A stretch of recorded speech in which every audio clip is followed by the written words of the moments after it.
Roland Martin's doing this every day. Oh, no punches! Thank you, Roland Martin, for always giving voice to the issues. Look for Roland Martin in the whirlwind, to quote Marcus Garvey again. The video looks phenomenal, so I'm really excited to see it on my big screen. Support this man, Black media. He makes sure that our stories are told. See, this difference between Black Star Network and Black-owned media and something like CNN. I got to defer to the brilliance of Dr. Carr and to the brilliance of the Black Star Network. I am rolling with Roland all the way. Honored to be on a show that you own. A black man owns the show. Folks, Black Star Network is here. I'm real revolutionary right now.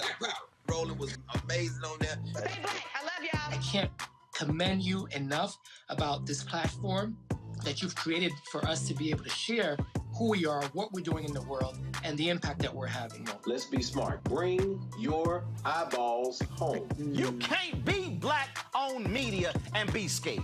You dig?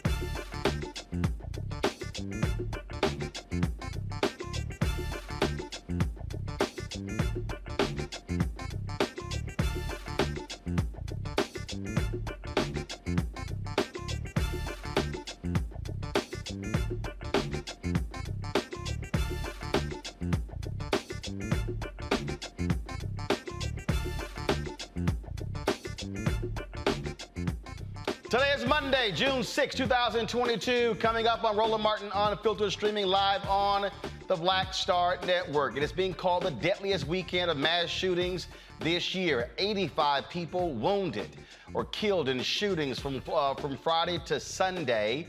Congress is now back in session. We talked with Congressman Hakeem Jeffries about gun safety, what legislation could go through the House and the Senate, and what could land on President Biden's desk to be signed. 4 Texas families gathered to say their final goodbyes to more Uvalde shooting victims. In New York, Governor Kathy Hochul has signed a comprehensive package to strengthen the state's gun laws immediately. Also, folks, in today's show in Memphis, the Tennessee City Council says that since Donald Trump has a history of not paying his security bills, they don't want the city to provide security for his upcoming rally. Makes sense to me. And also, in a Roland Martin Unfiltered exclusive, I'll be talking to the sister who went viral. She was a canvasser for Texas Governor Greg Abbott. Well, when a guy told her she wasn't going to vote for him and she just bust out laughing, they fired her. Now she wants to work for Beto O'Rourke to make him the next governor of Texas. We will talk with her. And in Arizona, police actually stood by and watched a black man drown. Despite his pleas for help, those cops are now on administrative leave. It is time to bring the funk on Roland Martin Unfiltered on the Black Star Network. Let's go. He's got it. Whatever the biz, he's on it. Whatever it is, he's got the scoop, the fact, the find. And when it breaks, he's right on time and it's rolling. Best believe he's knowing. Putting it down from sports to news to politics. With entertainment just for kicks, he's rolling. It's on go, roll, roll, y'all. It's Roland Martin, yeah. Rolling with Roland now. He's funk, he's fresh, he's real, the best, you know he's Roland Martin now.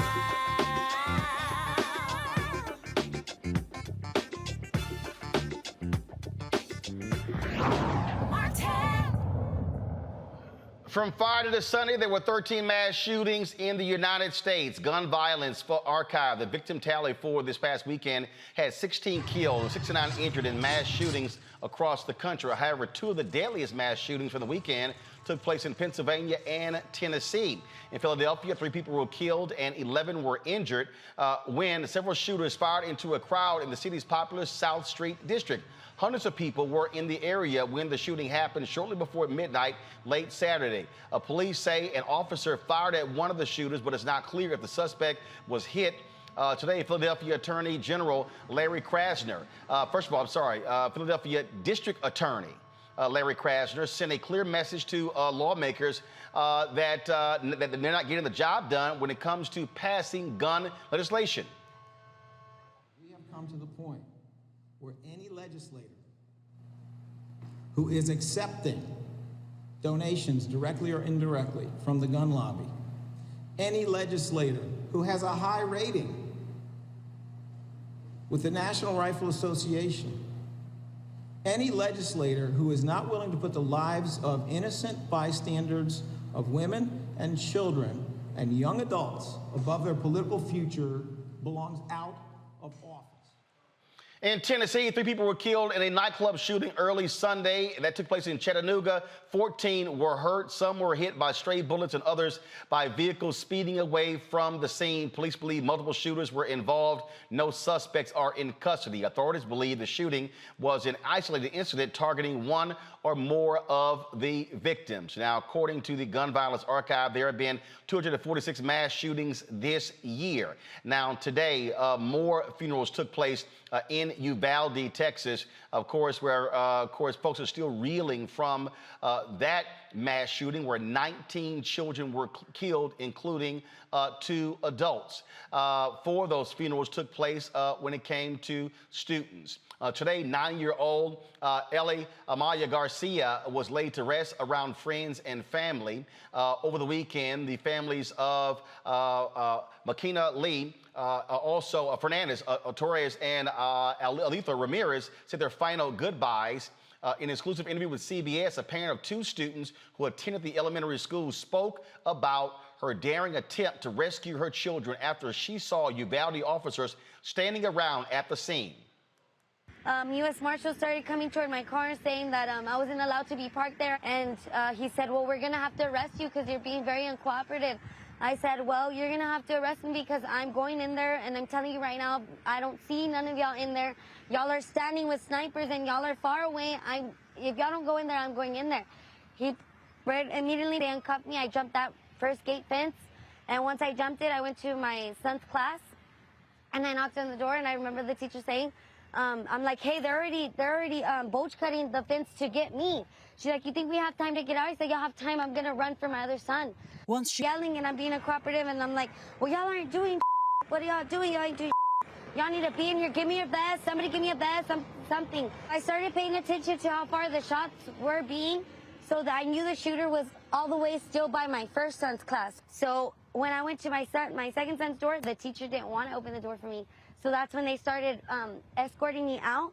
And as I see that they're opening my son's door, I go run for my son, and I get him with, I don't know, I was just thinking that they could have saved many more lives. They could have gone into that classroom and maybe 2 or 3 would have been gone, but they could have saved the whole class. They could have done something. Gone through the window, sniped them through the window. I mean, something, but nothing was being done. If anything, they were being more aggressive on us parents that were willing to go in there. And like I told one of the officers, I don't need you to protect me. Get away from me. I don't need your protection. If anything, I need you to go in there with me to go protect my kids.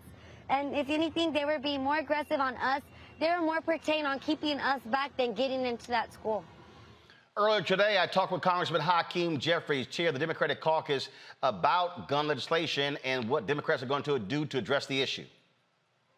All right, Congressman Hakeem Jeffries, let's get right into it. Congress is coming back after a break, Memorial Day break, and so much of the nation's attention focused on mass shootings in Buffalo, in Uvalde. We now have so many other places as well.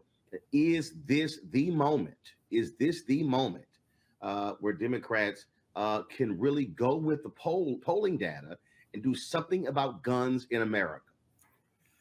Well, great to be with you, Roland. Appreciate you having me on. We, on the House side, are certainly going to act with the fierce urgency of now. We have moved a package of anti-gun violence prevention bills that will be moving this week. We passed those bills out of the House Judiciary Committee last week. The American people, as you've indicated, clearly want to see action We have in this country 4% of the world's population, but more than 40% of the world's guns.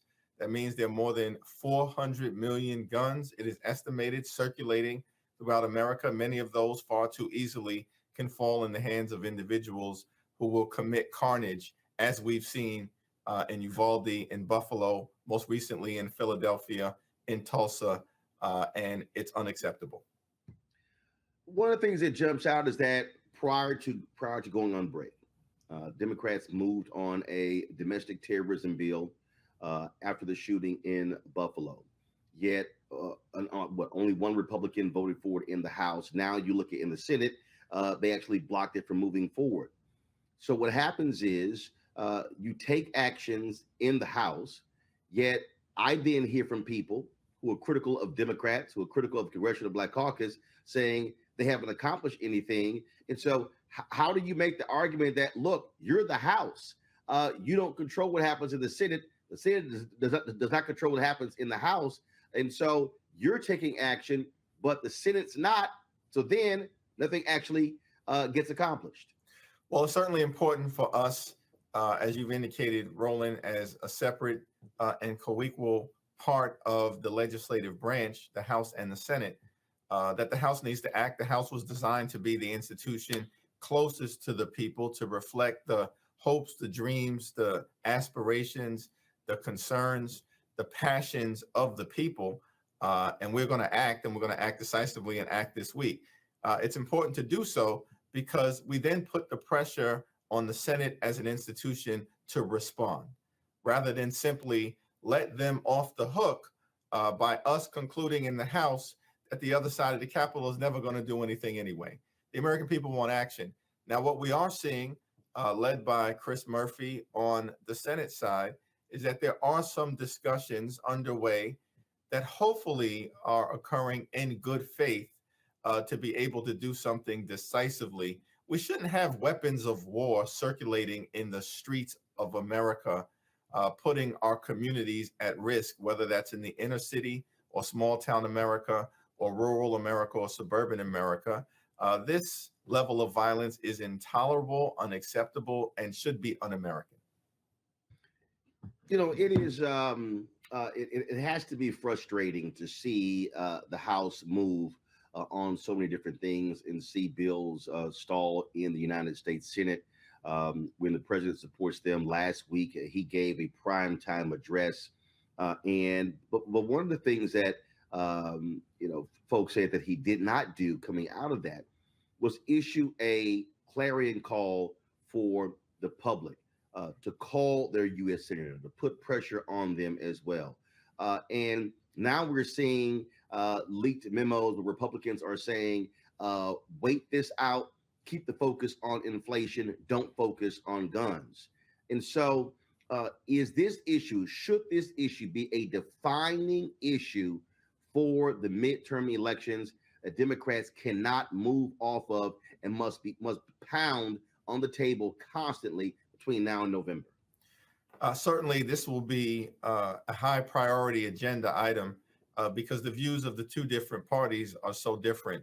We want to promote gun safety, protect our children and our communities all across America. The other side of the aisle is an extreme political party that is trying to protect the merchants of death and the gun lobby, who want to continue to flood our communities with weapons of war that far too easily fall into the hands of criminals. But we, of course, are going to continue to focus on creating an economy that works for everyday Americans, not just billionaires, multimillionaires, and corporations that Republicans far too often do the bidding of, often to the detriment of the American people. We want to build upon what has occurred under the Biden economy. 8.3 million good-paying jobs have been created, fastest rate of economic growth in 40 years during the president's first 14 or 15 months in office. Unemployment rate remains low at 3.6%. Wages are beginning to increase, and we're taking steps to deal with inflation, lowering healthcare costs, childcare costs, education costs, housing costs. This will be an important part of our agenda in advance of the midterm as well, dealing with the economy, inflation, and gas prices. But we can't ignore gun safety measures that are critically important that the American people, as you pointed out, Roland, want to see in extraordinary numbers, Democrats, Republicans, independents, gun owners, and non-gun owners alike, as well as issues like the Supreme Court's likely attack on a woman's freedom to make her own health care decisions. Instead, the extreme Republican Party want to criminalize health care in America and unleash bounty hunters on women and doctors all across the land. This is extraordinary stuff, and there will be a clear contrast that we'll be able to draw as we approach the midterm elections. And on that particular point there, I mean, obviously you laid out a number of different things. Yet what we keep hearing from folks is that this is going to be extremely difficult. That Democrats are expected to lose the House, lose the Senate.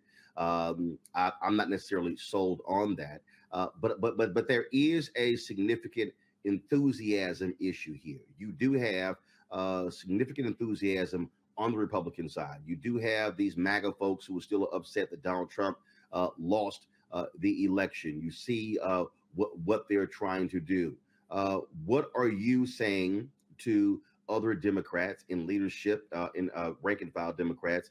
What are you saying to party leaders and to the White House? What they're going to have to do to really get their supporters dialed in and get them to come out to the polls. If you look at polling data for the president, it is below 40% for African Americans, so for young voters, for Latinos, it's down across the board. And so that has to be of concern to you and others. Certainly, midterm elections where one party has majorities in the House and the Senate and also has the presidency at the same time are traditionally challenging elections. And the American people, understandably, are dealing with a whole lot of stuff that President Biden had to inherit. You know, a once in a century public health crisis that has caused so much pain, suffering, and death. And so there's understandable COVID fatigue that people are experiencing.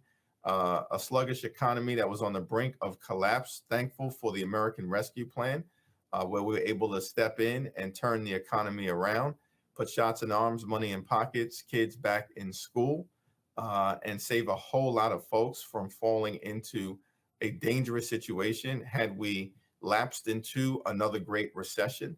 We passed that infrastructure agreement, which was incredibly important, and those jobs will start to flow all across the country. But we understand that the American people are dealing with high gas prices, as well as inflationary pressures that are an outgrowth in many instances of both the economy shutting down and now demand outpacing supply, as well as the fact that some companies are price gouging and taking advantage of this moment in order to make record profits. The oil and gas companies are doing this and not increasing the supply so that prices can come back into balance. We understand that all of this presents a challenging moment.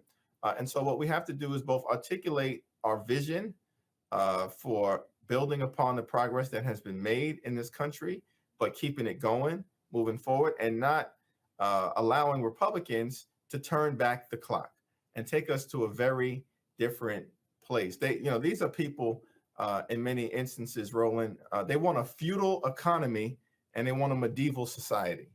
And we want a modern day economy that respects the rights of others, the rights of women, the rights of communities of color, the rights of the LGBTQ community, and recognizes that our diversity is a strength, it's not a weakness. On that particular point, when you talk about price gouging, it is interesting to watch Republicans complain about high gas prices, yet when Congress moved on a bill to target companies that price gouged when it came to gasoline, they didn't vote for it. That's exactly right. They continue to try to talk a good game in terms of the economy. They don't want to do anything about it. In fact, many of these people, as President Biden, I think, has suggested recently, are rooting against America. They're rooting against the economy. You know, they want chaos and confusion, because the only thing that my colleagues on the other side of the aisle in most instances are concerned about is power. And then what do they do with power? Well, we know what they're likely to do in the future based on what they've done in the past. Their signature legislative accomplishment under the previous presidency was the GOP tax scam, where 83% of the benefits went to the wealthiest 1%, stuck the rest of us with $2 trillion worth of additional debt simply to subsidize the lifestyles of the rich and shameless. That's what they did. We passed the American Rescue Plan.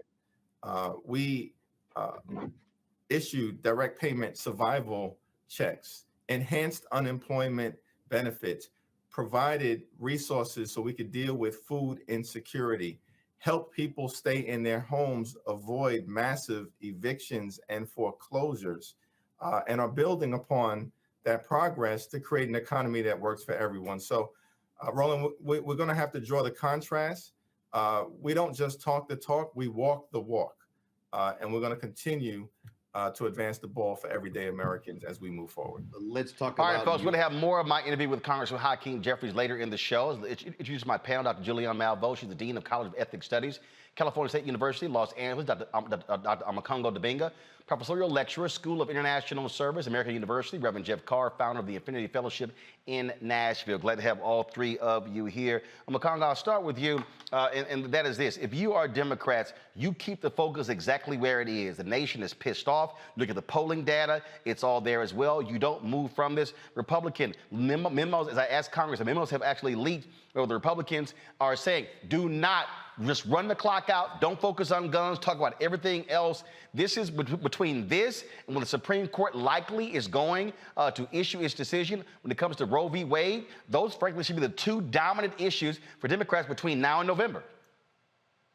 Period, bottom line. I mean, the fact of the matter is, you know, my mother is visiting and here in D.C. and say hi to my mom. But I'm bringing my mother up because my mother always says that you have to stand on your principles. And this is the moment right now where Democrats have to say, what are our principles and what are we going to stand on? Period, bottom line. I listened to a former Republican congressman today. I didn't catch the name. He just left the party. And he said after Sandy Hook happened, the Republicans said, keep the talking points on issues relating to mental health and all of those other issues, anything but gun violence. They are doing the same thing now, even blaming inflation and abortion. So they are already queuing up their talking points for what's going to happen in June with the Supreme Court and the end of Roe v. Wade. They already got the points. Where are you, Democrats? I'm seeing all of these stories where, like, some former filmmakers and authors and are joining the Democratic cause to make videos to get the message out because these Democrats apparently don't know how to message. I know we have to put the pressure on the Republicans and do what we're going to do with them, not let them get a pass.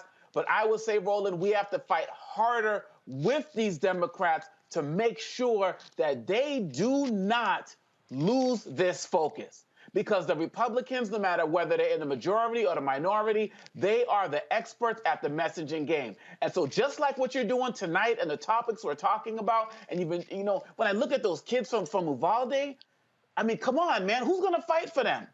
Who is going to fight for them? And so at the end of the day, we need to hold these Democrats' feet to the fire. Look, and the last thing I'll say, for people who will say this is hopeless, things are never going to change, remember that the NRA used to give about 35% of its donations to Democrats, 65% to Republicans. Right now, it's 100% to Republicans. That's because we fought, raised awareness. We put the Democrats on blast, told them they can't be doing this anymore and working with them, and they listened to us. We cannot give up now and listen to all these people who say it's useless, it's never going to change. It will change when we make it change. If the people lead, the leaders will follow. Julianne, again, if you are this White House, again, President Biden gives a primetime speech on Thursday. There was nothing else. I'm sitting here going, okay, are you planning any rallies? Are you planning to do anything? What are you doing? If you are the DNC, what are you doing? You got the huge rally taking place all in D.C. On Saturday. Those young folks are going to be out there protesting. And again, that's a level of intensity, but you need to have political leaders who are keeping the same level intensity on the issue. Roland, I first of all bring you greetings. I spent the weekend in Buffalo, where, of course, I was with the Black Lives Matter team, who was comforting and dealing with organizing some of the survivors and their families behind what happened on May 14th. It's significant in terms of the topic because Republican Congressman Chris Jacobs has said that he will not run for re-election. The Republicans have turned on him because he had a statement about gun control. And he's a coward. He's a flat coward, because what he said is, I didn't want to have an intra-party fight. I'm like, what the hell else should be fighting on? He's a coward. At least go, if you're going to lose, go down fighting for convictions. No, he punked out, was like, I'm not going to run. That's right. I agree with you fully, but it's also the talk of the town in Buffalo about the fact that nobody has the courage to stand up to these gun people. The other thing I have to tell you, first of all, you have a huge shoemongers fan club in Buffalo. Every person I read, I see you on Roland. So just know that folks in Buffalo love you. But you could feel the pain, literally the pain coming off the sidewalks when you saw all the flowers around that top store. And you have to ask a question from an economic perspective. Why is there one store in a whole community that has more than 100,000 people in it? What kind of monopoly, my favorite word, predatory capitalism, is going on there? But beyond that, we have to really push these people to the limit. This is so ridiculous, Roland. You know it, I know it, Jeff knows it, Omakongo knows it. This is absurdity. We are seeing children killed because, and then okay, I've tried not to curse. They had me preaching yesterday, so every time I preach, for 48 more hours, I try not to curse. Let's see how long they last. But anyway, but this spit, okay, this spit of, people have the right to carry guns when these are children, little bitty babies. It makes no sense at all. But here is what does make sense. It makes sense for people, and that's why Reverend Barber will be in D.C. on June 18th. It makes sense for people to push back, to vote back. All these people who are upset about what's going on, people need to be voting. Get these suckers, and that's the nicest thing I can say, get them out of office. What we know is that the stuff that's on the table right now is weak, is limp. What we need, who needs assault rifles in the city? And there have been people who've talked about how they went and bought one, and it says for military use only. So why are they in the cities?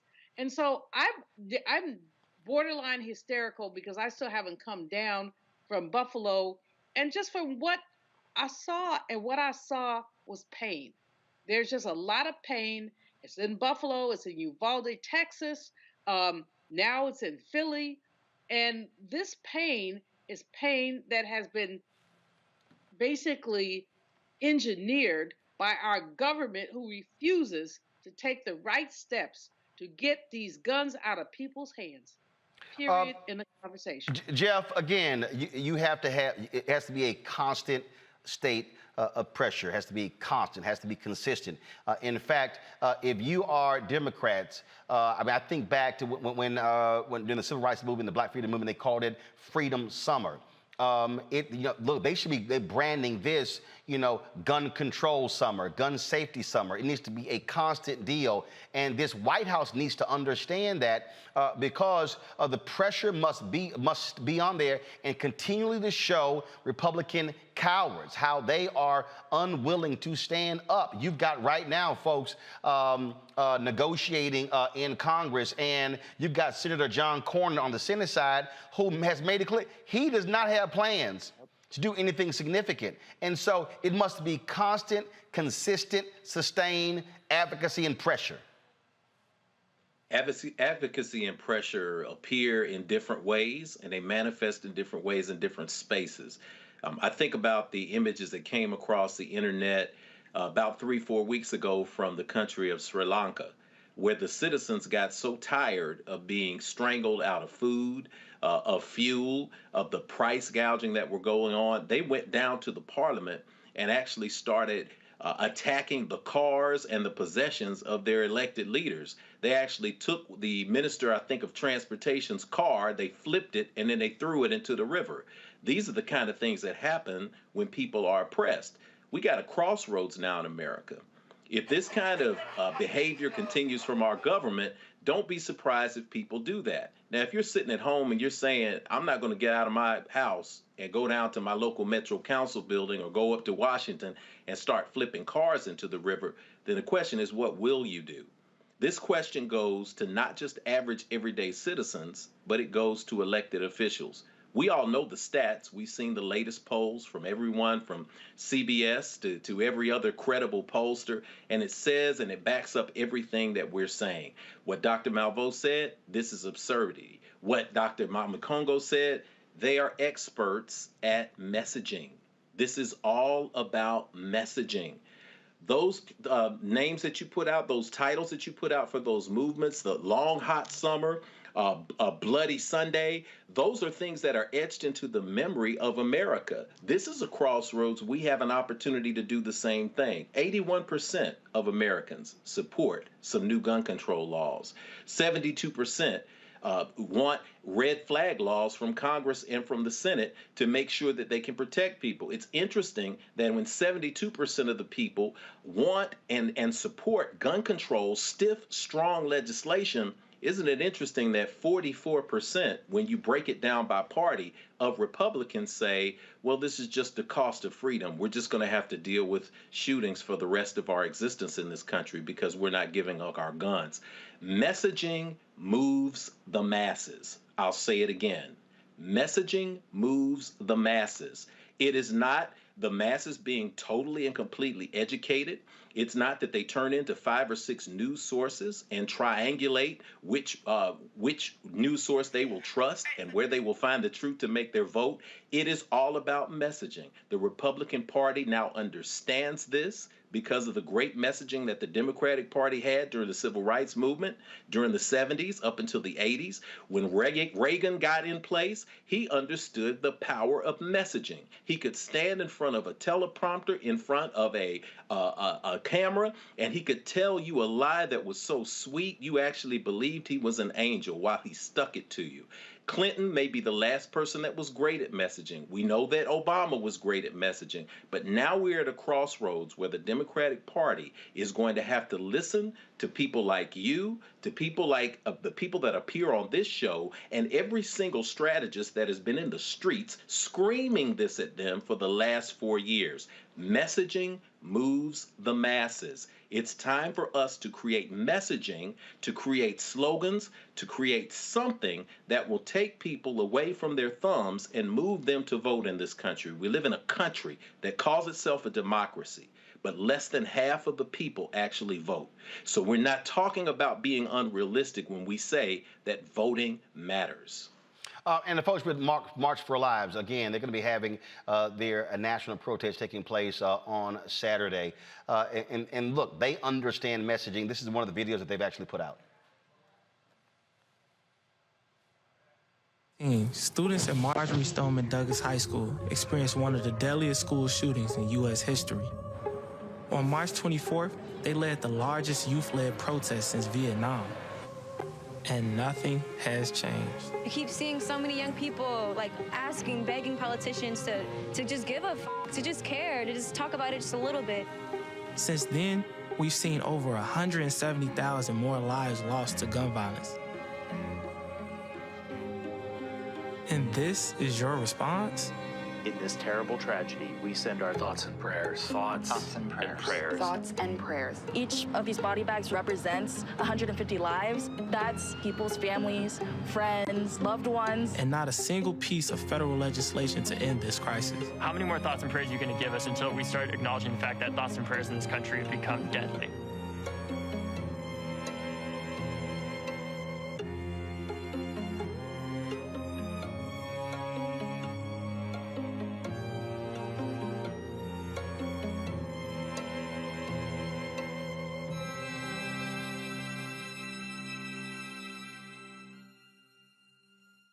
That's the kind of thing that we should be seeing. That's the sort of messaging that should be taking place. And again, they're going to be having their actions happening this weekend on June 11th. Y'all go ahead and show the graphic. Again, the march taking place in Washington, a March for Our Lives. The young folks are actually, leading this particular effort, and so we hope they have massive turnout here in the nation's capital for that particular event. Got to go to a break, folks. When we come back, we're going to talk about what's happening in Memphis. Donald Trump plans to have a rally there, but folks in Memphis are like, we ain't trying to pay for security. Why? Because Trump keeps stiffing cities all across the country when it comes to security bills. We'll talk to a member of the Memphis City Council who says we should not be paying any security for somebody who won't pay their bills. You're watching Roland Martin Unfiltered on the Black Star Network. Also, folks, at the top of the hour, y'all saw the video that went viral. Black woman in Texas who was canvassing for Texas Governor Greg Abbott knocks on the guy's door. He says he nowhere in hell is going to vote for Abbott. She busts out laughing. Well, she got fired by the Abbott campaign. We have an exclusive interview with her first interview since she got fired, right here on Roland Martin Unfiltered at the top of the hour. You want to stick around for that. Folks, support us in what we do. If you're watching on Facebook and YouTube, hit the like button, hit the share button right now. We should be hitting more than 1,000 likes. Also, download the Black Star Network app, Apple phone, Android phone, Apple TV, Android TV, Roku, Amazon Fire TV, Xbox One, Samsung Smart TV, and of course, you can also support our Bring the Funk fan club. With every dollar you give goes to support this show. See and check out money orders to P.O. Box 57196, Washington, D.C. 20037-0196. Cash App is $RM Unfiltered. PayPal is R Martin Unfiltered. Venmo is RM Unfiltered. Zelle is Roland at RolandSMartin.com. Roland at RolandMartinUnfiltered.com. We'll be right back.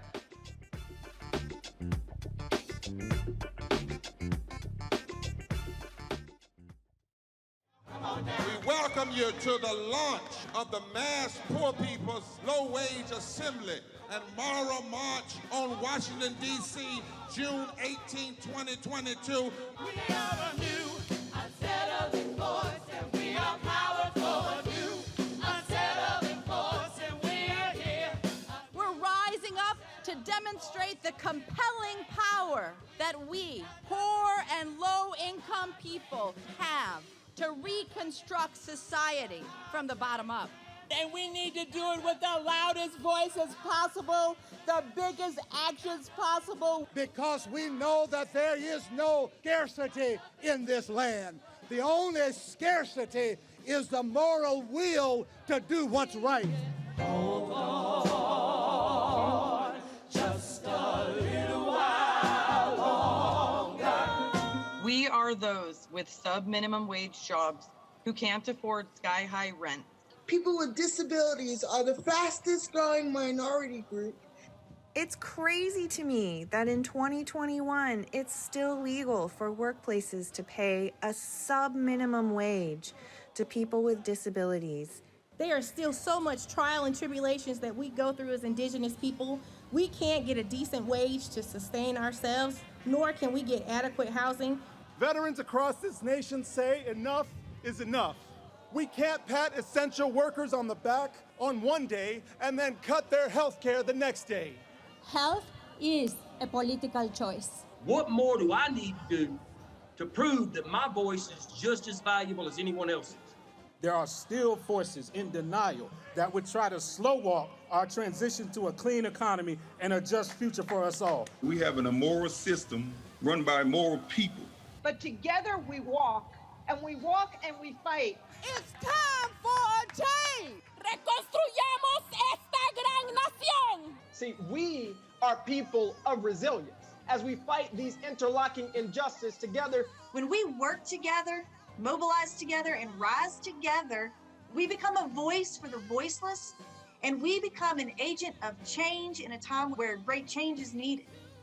We need the third Reconstruction to ensure that deaf people, people with disabilities, and all people can have the right to live and to thrive. We know what they are doing, but the question is, what are we going to do? Reconstruction begins when we change our mentality and say it's time for you to get your foot off of my neck. Justice is coming soon.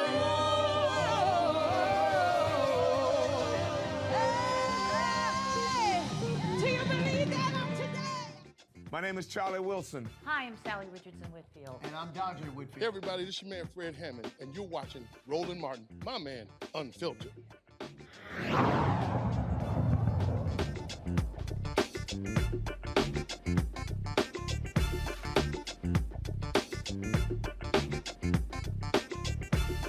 We all know Donald Trump has a history of not paying his bills. Even before he became president, he screwed small businesses all of the time. Even after he got into the White House, he would have these rallies around the country, and cities would be incurring $200,000 and $300,000 and $400,000 and $500,000 in security costs, and he wouldn't pay the bills. Literally, he would just ignore. El Paso is still trying to get paid. Minneapolis trying to get paid as well. I mean, again, rally after rally. Now he's going to be going to Memphis, and so the Memphis City Council's members are there saying, why in the hell should we be footing the bill for somebody who does not want to pay their bills? And so a resolution is being presented before the City Council to say that Memphis should not provide security for this event. And so joining us right now is a member of the City Council discussing the Martavius Jones. He joins us right now from Memphis. Glad to have you on the show, Councilman. Look, the record is clear. They don't pay their bills. Mr. Martin, that's the bottom line here, and that was the motivation behind it. To be honest with you, I cannot take credit for coming up with the idea. I received a phone call from a constituent that essentially expressed his opinion that we shouldn't do this. And I articulated this to one of the research analysts that works with me directly at the City Council office. And she communicated with the research analyst that works with my colleague, Mr. J.B. Smiley. And that's how we talked about this, because Mr. Smiley, who's a candidate for governor, on his Twitter page, he made mention about Trump coming to Memphis. And Memphis is really not a Trump town. We have 95 counties here in Tennessee, and Shelby County, in which Memphis resides, is the most solidly blue county in this entire state. This is not a city. If anyone was coming, whether it's a former president or not, we still would expect them to pay their bills. But here's the deal, though. To me, and look, I totally understand this is not a blue place, but it comes down to green. That's what it comes down to. Now, look, if they have a history of having rallies and paying their security bills, guess what? You know what? So be it. And so, fine, go ahead and have it. But, folks, if y'all just go to my iPad, please. This is a story that is from 2021. You see right there, Trump owes cities nearly $2 million from rallies dating back to 2016, and multiple mayors tell CTV News they were never reimbursed a dime. So this ain't blue, this ain't red, this is green. That's the reality that we're facing, Mr. Martin. He has a track record, as you talked about earlier, of stiffing contractors, stiffing small business owners. And the people that I represent in Memphis, they work entirely too hard for us to be frivolously providing security to a person who clearly does not pay their obligation and who is on the record in numerous cities of not paying for the security that's been provided. And look at the numbers. Wildwood, New Jersey, $32,000. Albuquerque, New Mexico, $211,175 for rally dating back to 2019. Spokane, Washington, $65,124 from 2016. I mean, it goes Mesa, Arizona, okay, $64,000. I mean, you sit here and you go on and look at these numbers. Burlington, $8,464. That's going back to 2000. I mean, come on. I mean, the numbers are just staggering, and they really are like, yeah, okay, whatever. Well, one of the things I would point out, too, he actually isn't coming to Memphis. Memphis sits in the southwest corner of Tennessee, and we border Arkansas and we border Mississippi. So he's appearing in DeSoto County, Mississippi. But from a transportation standpoint, he will have to land at Memphis International Airport. And so what's been contemplated here is the security detail that would perhaps escort him from the Memphis International Airport to the Mississippi state line. But still, from that standpoint, the bottom line is that he has not paid his obligations in other jurisdictions, and I just don't have any expectation that he would pay whatever those security costs would be in Memphis, and that's the spirit behind this. So here's the deal: he's not a sitting president. So is Memphis or any other police law enforcement agency, are they under any authority where they have to do this? From what I've been told and what I've read, Mr. Martin, this is more so a courtesy type of gesture. Of course, he has full Secret Service detail. And from what I've been told and what I've read is that you may have the Secret Service to reach out to local jurisdictions and ask for any type of support if necessary. And so what we're doing, Mr. Smiley and I hope we have the support of my colleagues on the council, we are preemptively saying, based upon his track record, if that call is made to Memphis Police Department to provide any semblance of that we refuse to do so unless we are paid upfront for those charges. And so this resolution, again, if the city council votes this way, the police department can't just make their own decision. And let's say there are some Memphis police officers who say, well, we like the guy, we'll do it free of charge. Are y'all also going to say you can't use Memphis city equipment? That would be the spirit of that. If they choose to do so, using their own vehicles during their off-duty time to provide security, I think we really have no purview over that. But the main crux behind this is looking at the resources that were paid by the citizens of the city of Memphis to provide escort to someone who's actually having a convening in a totally different jurisdiction in a totally different state. So look, makes sense to me. When do you think the council is going to vote on this? We meet tomorrow, so I'm looking forward to a robust discussion, and I'm hopeful that my council colleagues, at least a majority, will agree with this. All right, Councilman Montavious Jones, we appreciate it. Thanks a lot. Thank you for having me. Have a good evening. All right, Jeff, makes sense to me. It makes a lot of sense to me. It makes a lot of sense to everybody, Roland. We talk about a common courtesy, especially extending courtesy to the former president of the United States. I think about the courtesies that are not extended to the average citizen. Don't pay your credit card bill and see if they will extend you the courtesy of giving you another credit card. Get evicted and see if you will be extended the courtesy to re-register with that landlord and move back in. Go down to the little hole-in-the-wall club that I go down and line dance at with my wife on Friday nights during happy hour. And I guarantee you, if we try to walk out on that tab just from that night, the 6'4" brothers who guard the door would follow my car and make sure that I paid my bill, and I would not be allowed back into the space again.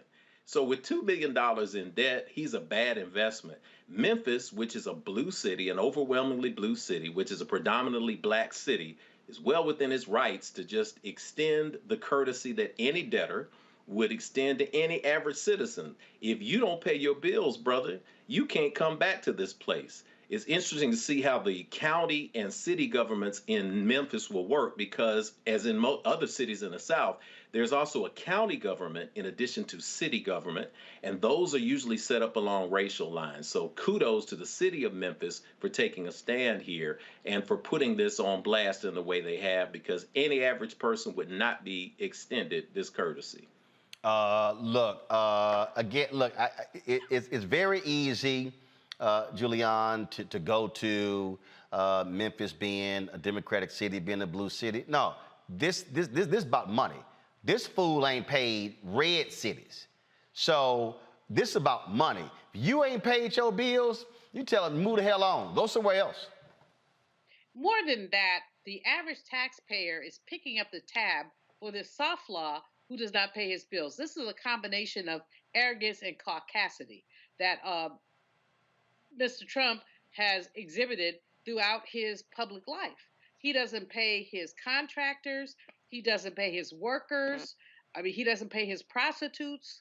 He doesn't pay anybody. And he thinks he can get away with it. And his chickens have been coming home to roost. So, I mean, he has security. Let his security take care of him. But the citizens of Memphis certainly should not, nor should the citizens of Tennessee, whether they're red or blue. The fact is that this man steals. He steals just like a shoplifter in a convenience store. He steals because he can and because no one is checking him. And so I applaud the brother you had on earlier, the brother from the city council who said, nah, we ain't doing this. And there should be more who say we ain't doing this because he owes so many people. But his life is owing. I mean, he's been owing since he was born. And so what we need to know and understand about this rancid man is that he is arrogant and he simmers in the caucasity, the whiteness of I don't have to pay. Hell no. That is, look, I'm a Congo. I'm like, man, move the hell on. Move the hell on. I ain't got no, and then I saw some story where they were like, we pay our obligations. No, you don't. No, you don't. And so I'm with Memphis. Send the money in advance. Send the money in advance. PayPal, Venmo, Cash App, however you want it. The direct deposit, I don't care. Send the money in advance. Most definitely, man. I remember a story when he was running in 2016, and there was a father who had like his daughter in like a little dance troupe or something, and they performed at one of his events, and they didn't get paid. I mean, the guy is a hustler, period, bottom line. And we talk about the money that these cities are trying to get back from him, but these cities are expending more money in courts and other legal battles just trying to recoup the money that's already owed. So it's like a continual process of screwing these places over. And what the councilman was talking about relating to law enforcement, if law enforcement people haven't realized by now that this man and this Republican Party, from the insurrection to everything else, they don't give a damn about law enforcement in any way, shape, or form. If they don't get that by now and are still going to offer him some form of protection, they should lose their jobs. I mean, because they are never going to get it. These guys don't care anything about law and order. This guy doesn't care anything about paying his debts. And as far as I'm concerned, he need to do something like Uber or something to get through Memphis because, you got to have the card attached and that money got to go through before they even pick you up. So that's how I see it. Hey, I say go ahead and cue that ideal song. Get the hell on, get gone. Yes, sir. To me, that's what you cue. All right, y'all, got to go to a break. We come back, we'll talk about some Arizona cops on leave. They stood around and watched a black man drown and said, we ain't going in to save you, causing outrage all across the country. Also, a black woman was a canvasser for Texas Governor Greg Abbott. Well, she was going door to door. Well, she went to one door, and this guy answered the door, and he was like, hell no, I ain't voting for him. And she just bust out laughing. Well, the guy put the video out. It went viral. They fired her. Now, she wants to work for Beto O'Rourke, who's running for governor of Texas on the Democratic side. We'll talk to her in an exclusive interview right here on Roland Martin Unfiltered on the Black Star Network.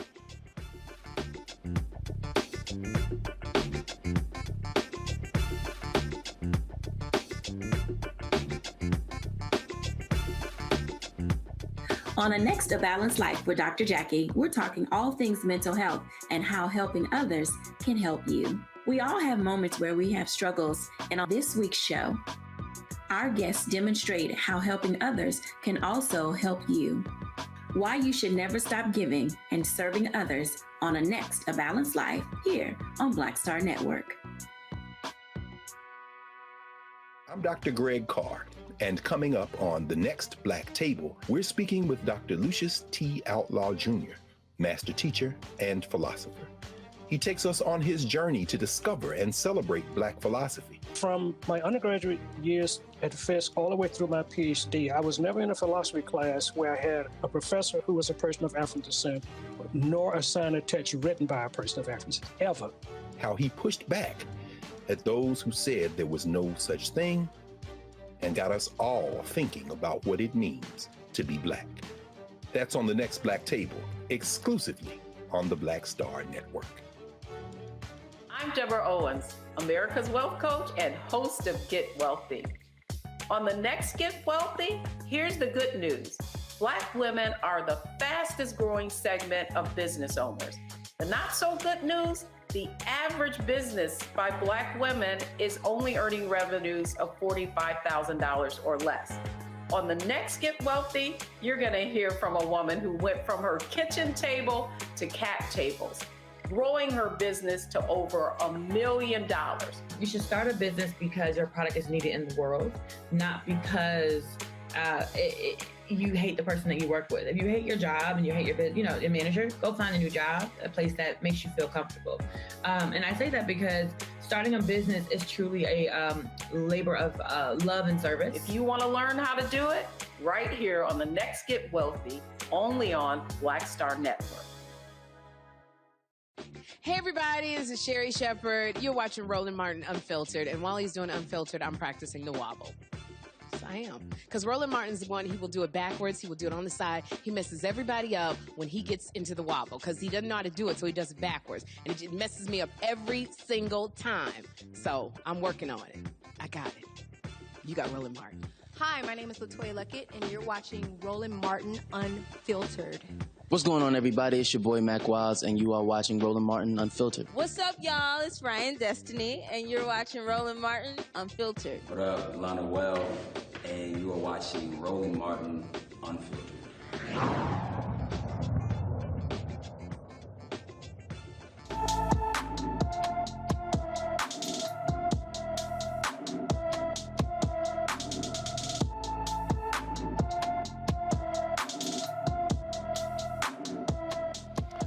Police in East Point, Georgia want help finding 38-year-old Byron J. Roden. On June 2nd, he was last seen on a MARTA bus in Atlanta wearing a multicolored polo shirt, khaki shorts, and multicolored Versace gym shoes.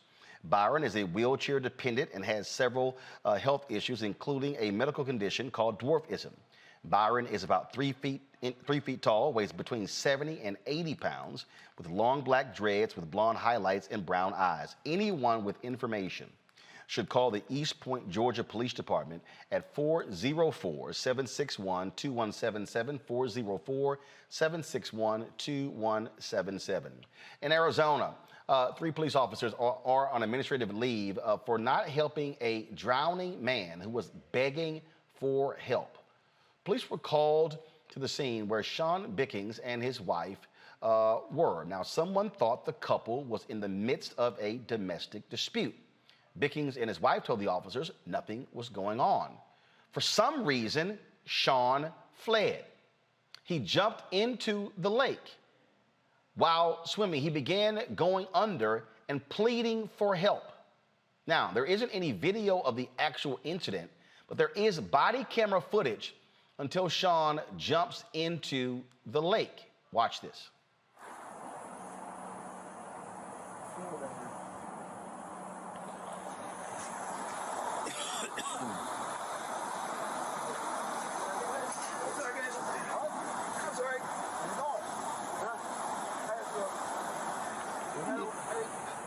What are you doing, my friend? Huh?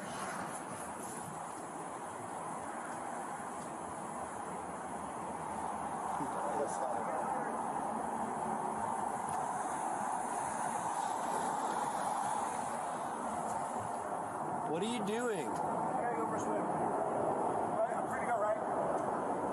You can't swim in the lake, man. I'm free to go, right? You're not allowed to swim in the lake.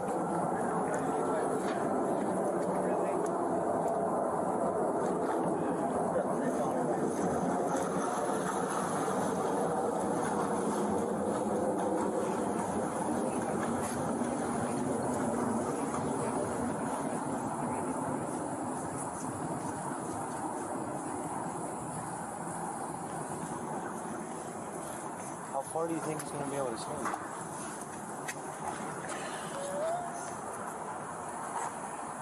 gotta keep an eye. Yeah. Well, you guys got to stay here just in case he gets out. I'll get that to get here with the boat. All right.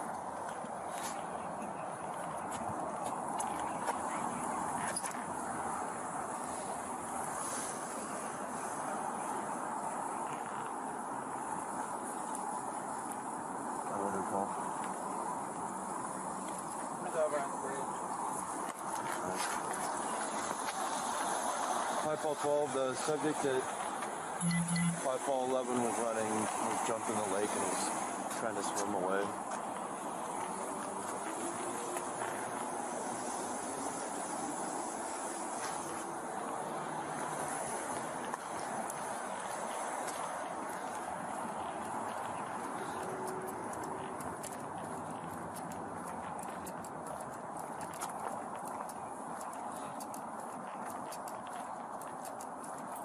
Pretty sure there's like turbines at the base of the dam that can suck him over Got it.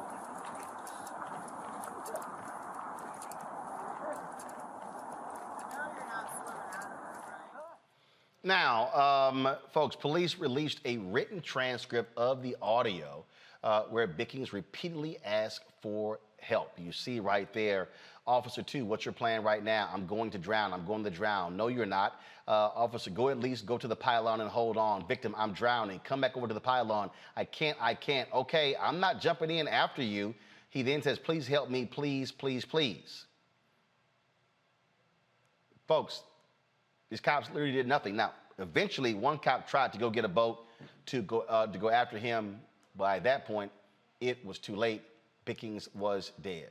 See, this is the thing we're always talking about, Omakongo, Jeff, and Julian. Afraid when the cops show up. And again, people go, Jeff, well, I don't understand, why don't you comply? It is, black people fear being killed by cops. What ends up happening here? He ends up dying. And in this case, I believe the cops should be, both of them should be accessories to murder. They should be accessories to manslaughter. I send a spiritual libation to Sean Bickings, to his family. He was homeless, unhoused. Again, the police showed up on the scene, as you see them there. As I read about this story, I had no idea that the lake was as large as it is. But when you look out and you see these waters roiling up under this bridge, it makes you say, how could someone sit and watch a person die? There has been precedent for circumstances and situations like this. Here in Nashville, Tennessee, an officer named Eric Mumal saw a woman attempt to commit suicide. He and another officer jumped into the lake after her. They were able to save her life, but Eric Mumal lost his life in the process. He was celebrated as a hero.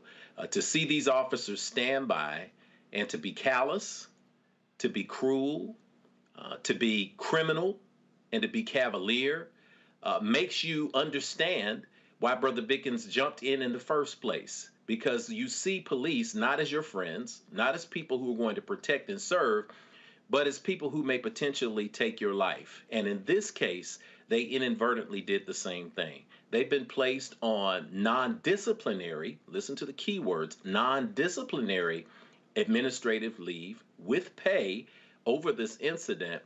But if we're going to see justice here, then the city there in Arizona needs to say clearly to these officers who stood by and watched this man drown, we are not going to save you, and we are not going to jump in after you. You will be punished. It is just, certainly it is sad, Julian, that this man is dead. And, I mean, cops didn't try to go get a rope, didn't try to do anything.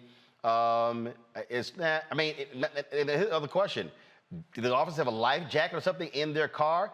Do they even attempt to go there, toss it to them? Now, we ain't coming in after you, whatever. You know, this is a wanton indifference to human life, a wanton indifference to Black life. One has to wonder if this was a white man jumping in the river, what they would have done. That's just a casual speculation. The greatest speculation is just what Reverend Jeff has said. These folks were accessories to murder or manslaughter. They stood by and talked smack to the man. I'm not coming in after you. Come on now.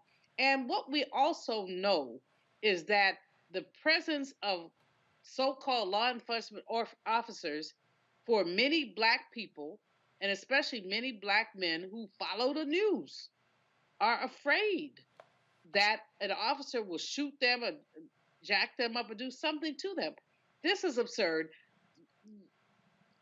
I'm almost speechless at the implications of this, but the bottom line is this. They should not be working. They should not draw another paycheck, and potentially they should be incarcerated for their role in this man's untimely death. Congo. You know, as I was reading the story, I was waiting to see something to the effect of, well, when they started looking up his background, they found that he was like wanted for murder or something like that. And you know that's not the case, because they would have put that story out as a reason why this man tried to flee. And so we're going off what Reverend Jeff said. If he was homeless, dealing with some issue of mental illness possibly. They talk so much about wanting to do things to support people in the mental health community. Maybe he needed that type of assistance. I also read that as his wife was going hysterical watching him die, they threatened to arrest her. So you see a situation where they roll up on a couple. If the couple says they're fine, they should have left. And it should have never been a story. But we see situations where police may intervene in particular things and it ends up being escalated. And in too many instances, we end up losing our lives. And yes, this is not a situation where somebody is unarmed and being shot, but kind of going off of what Reverend Jeff was saying, their consequences are just the same. People are just comfortable watching Black life be wasted away, and they just don't care. Whatever reason this man went over, these men, I don't know if there was a female officer there as well, their job is to serve and protect, and they let this man down. I don't know who called based on what they saw, but once they said there was no problem, they should have just left about their business as opposed to looking for outstanding warrants and all of this other type of nonsense. And we've lost another Black life because of it. Indeed. All Hey, right. Roland, Yep. can I interject something real quick to this? Because this is important. One of the things that Omi Congo just mentioned, and it goes in the line with what we've been saying, is clear. The couple said there is no problem. Issue is over. The officers took it upon themselves to ask for their ID and try to run their IDs to see if there were outstanding warrants. That is the inciting incident. Let me tell you something else. If you put that video back up that we've been watching, I don't know if you can get to it quickly, but I'll tell you what happened to me when I was, and it was the other one I think that showed the officers with the brother on the front edge, but I was canoeing down the Harpeth River. And one thing that you learn to do when you're on the Harpeth River is you put your stuff that's valuable in a cooler. Why? Because a cooler floats. If you look at that shot from the other angle, to the left of the officer, when they're showing the brother sitting on the bench, there is a blue cooler next to a crutch that obviously belonged to that couple. If you see that right there to the left, that is a cooler. A cooler is also a flotation device. If any of y'all been to the country and hung out with some good old boys, you can throw that joker in the river and it'll float. The simple act of reaching to his right and throwing it over there into the water could have potentially saved his life. You didn't have to go to your car and get a rope. You could have thrown him the cooler. What it says is, I am not willing to throw you a life raft. I'm not willing to assist you with something that even belongs to you. I am willing to watch another human being perish. And that's the irony in all of this. It is. All right, folks, gonna go to break. We come back. Exclusive interview with a sister out of Texas who was a canvasser for Texas Governor Greg Abbott, doing her job, and guys responded, you know, when she knocked on his door, and she just naturally bust out laughing. Well, the humorless Abbott campaign fired her. She launched a GoFundMe page, joined Twitter because the video went viral. And we have an exclusive interview with her next, right here on Roland Martin Unfiltered. YouTube, hit the like button. Facebook, hit the like button and the share button. Folks, download the Black Star Network app, Apple phone, Apple TV, Android TV, Roku, Amazon Fire TV, Xbox One, Samsung Smart TV. Also, join our Bring the Funk fan club, where you can, of course, support us in what we do. P.O. Box 57196, Washington, D.C. 20037-0196. See your checks and money orders. Of course, you can also support us via Cash App, $RM Unfiltered. PayPal is R Martin Unfiltered. Venmo is RM Unfiltered. Zelle is Roland at RolandSMartin.com. Roland at RolandMartinUnfiltered.com. We'll be right back.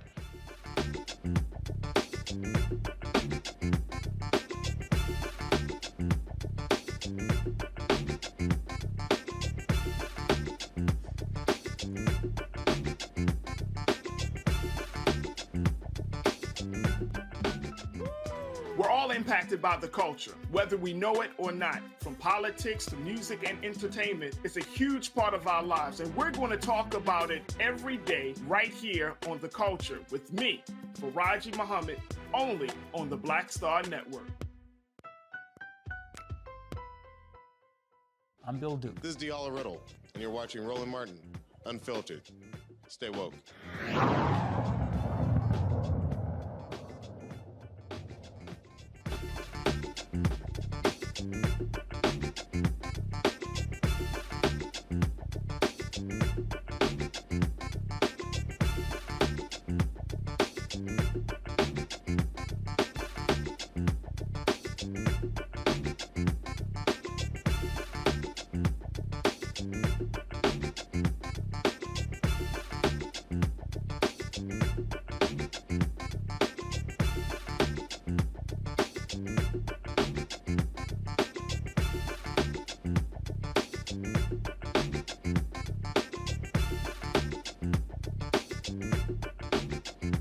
Folks, this video went viral over the weekend, so the sister in the video was out and about canvassing for Texas Governor Greg Abbott. Paid job, I believe it was $22 an hour, I think so.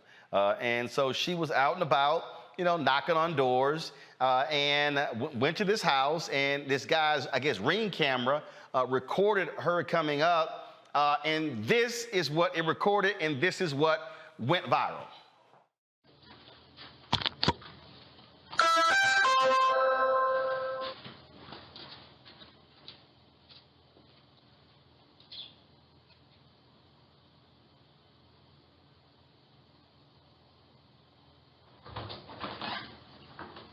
Hi, are you Mr. Whitfield? Yes. I'm not volunteering for Greg Abbott, and we wanted to know if we count on your support for his upcoming election. Absolutely not. Everybody got to have a job, sir. Remember. Thank you for your support or not support. Thank you. I appreciate it. Have a good one.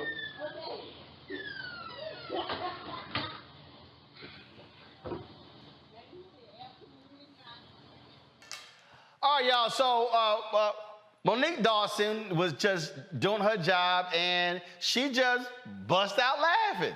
So this video went viral, went all over the place. And then the next day, Monique goes into the office, and they were like, they're looking for you. And she didn't know what the hell was going on. She didn't realize it went viral. She wasn't on Twitter, had no idea, and then they fired her. Well, folks have been talking about this.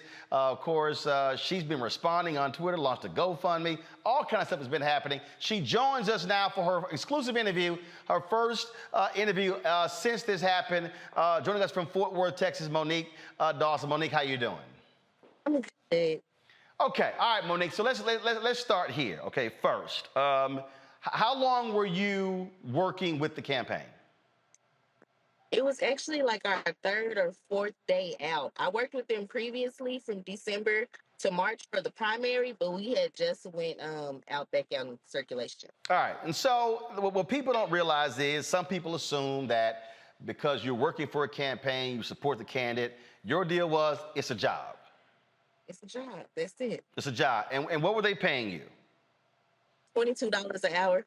So $22 an hour, and you were working how many hours a day, how many days a week? 6 hours a day, 7 days a week. So 6 hours a day, 7 days a week. So, if I do the math, so basically you were making almost $1,000 a week. So you were like, this was a job. All right. So the house you went to, what part of were you in Fort Worth? Were you in one of the surrounding communities? Where were you? I think we were either in Hearst or Colleyville. We were right there. So anybody who's listening, so basically, folks, you have Fort Worth, you have Dallas, and in between you have Arlington, but then you have these bedroom communities, other little suburban communities, Hearst, Euless, Bedford, Colleyville. I actually stayed in Bedford when I worked for the Fort Worth Star-Telegram as a City Hall reporter, so quite familiar with that area. So you walk up to the house, and the guy makes the statement, why did you bust out laughing? It was really his face. From the moment he opened the door, it was like he was just looking at me. He was like, "Why are you here?" And I was asking Kim the question or whatever. I had been laughing. So bottom line is you didn't bust out laughing at the idea of him like, hell no. So basically what he gave you was, hell no, I ain't vote for Greg Abbott, look. I thought he was going to say absolutely. It's when he threw the naughty in, like he threw me off. Y'all, roll the video again, all right? Roll the video again. Everybody got to have a job. No, roll it from the, guys, roll the video from the beginning. There you go.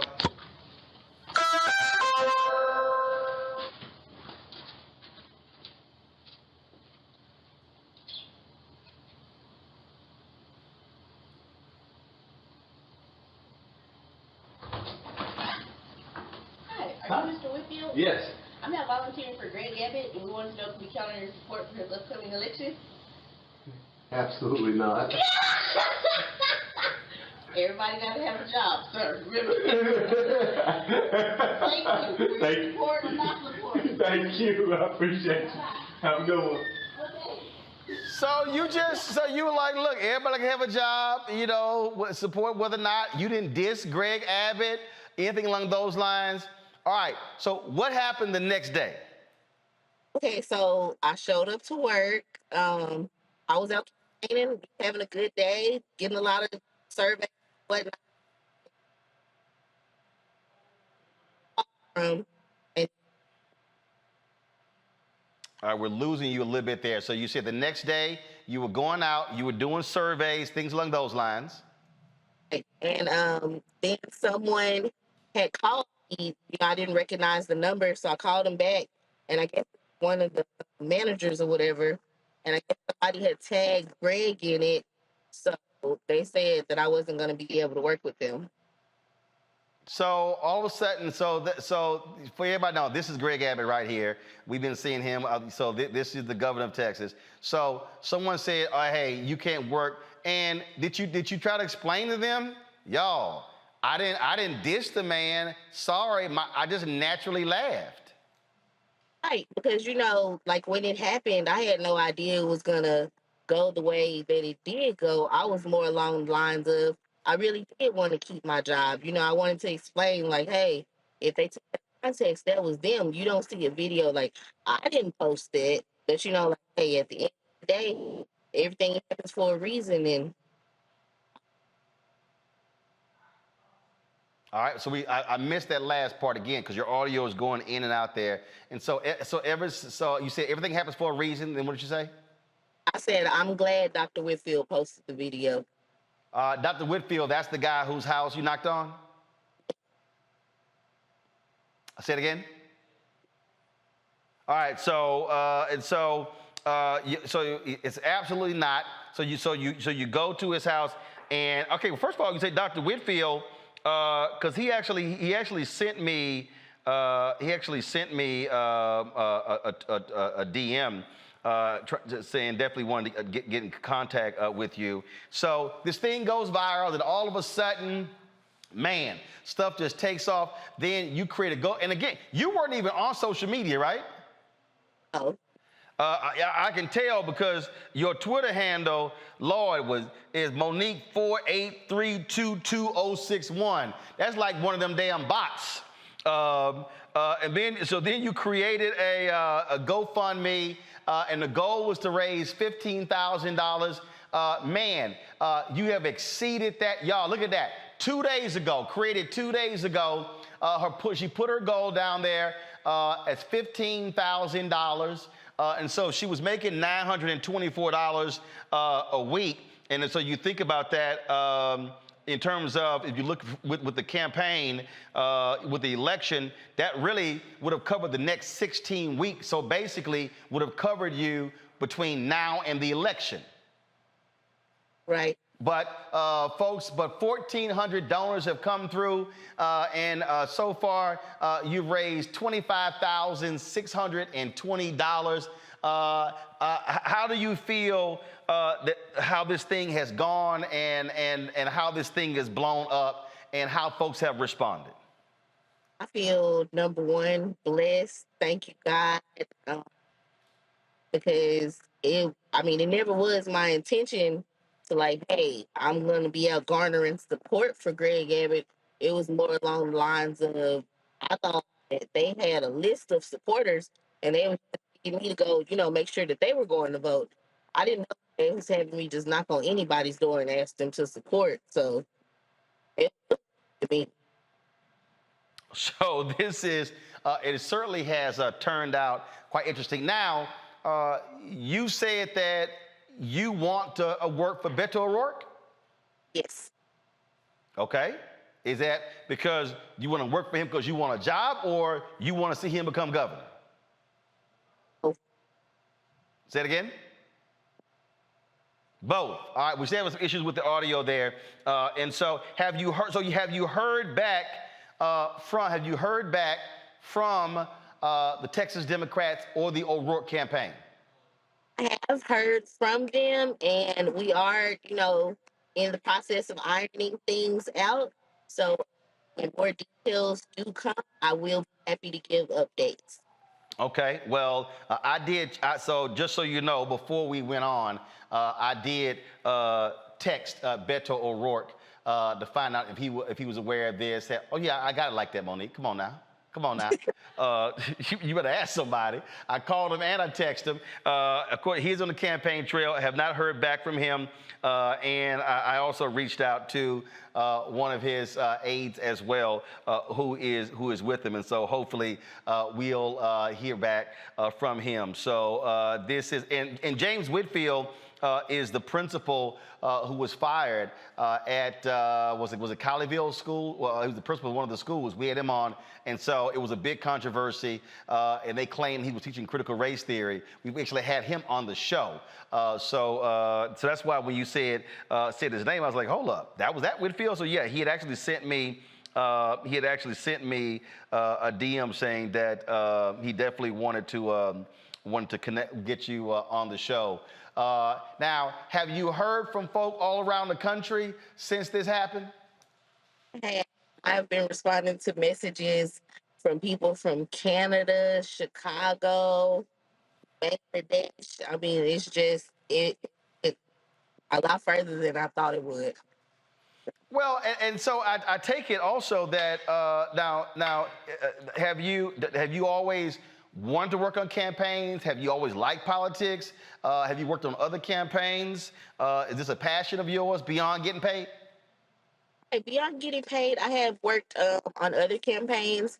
I was a member of the Texas Organizing Project since 2019, and we also worked on the Beto O'Rourke Project, District Judge, County Jenkins. We were out campaigning for Biden. So in the past, I have done some Democratic campaigning, yes. All right, then. Let's see here. I'll start with some questions. Julianne, you got a question or anything for Monique? Sure, Monique. This is the year, it's been a couple of years of the Black woman. As a sister doing this work, how did this experience make you feel, and how does it empower you to do further work in politics? it makes me feel like, you know, like more so less that I'm not gonna have to do something that I don't necessarily believe in just because of circumstances. Now, I have the availability that if I do want to actually go and volunteer for the Democratic campaign, I can go do that. Versus, having to do this because of what I'm being paid for. Omakongo. I think it's really amazing the way that the country and other countries and places like Canada have been embracing you. I'm wondering if you've received any backlash from people who are supporters of Abbott or the Republicans in general.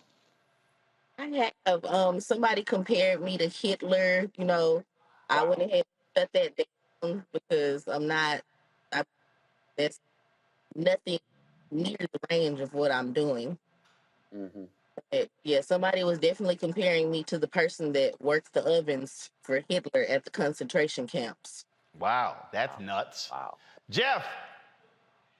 He works for Abbott. I was like, oh, well. Jeff.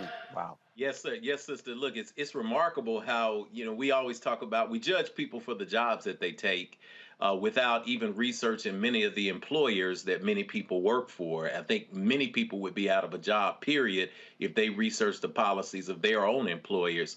What's next for you in terms of your own community activism and the work that you're doing as a canvasser, outside of putting aside 24% of that GoFundMe for taxes so we don't see you get in trouble?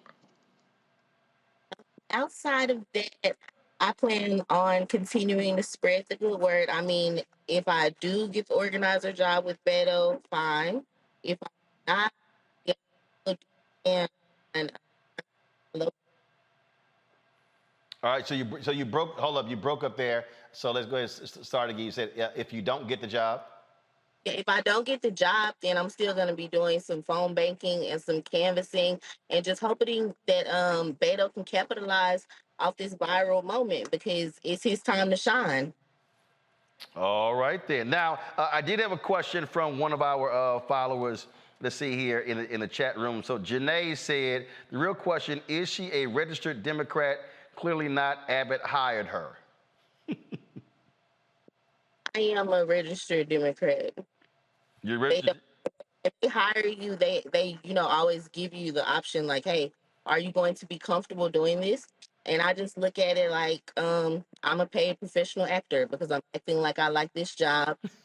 Wait, you said I'm a paid professional actor. I'm acting like I like this job.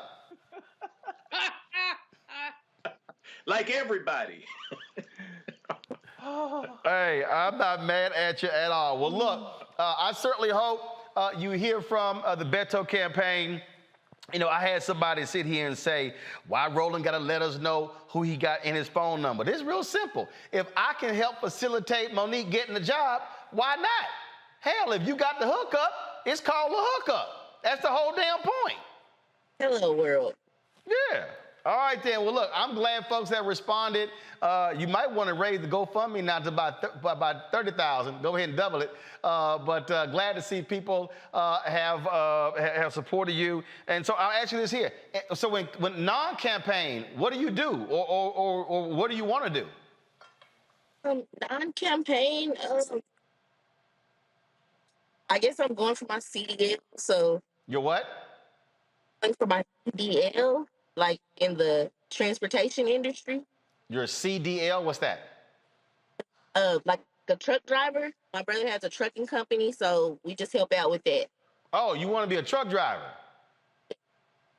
Oh, okay, all right. Well, go ahead then. So, you're trying to get your truck driving license? Yes.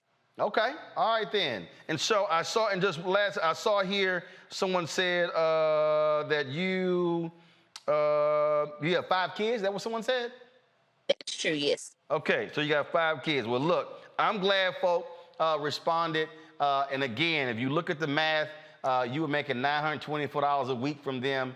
And so the money that's come from the GoFundMe can actually, if you run that, it could last the next 27 weeks, almost half a year. So hopefully you can have that money. Hopefully the Beto folks, the Texas Democrats, will hire you, and then you can make this thing happen. Hopefully so. All right, then. Well, look, good luck. Certainly glad you joined us. And yeah, you never know when something is going to go viral. It had nothing to do with you, but it certainly took off on its own. Thank you. All Thank right. you, Roland. All right. We'll appreciate it. Thanks a bunch. Tell everybody what's up in Fort Party Worth. Hey. All right. Take care.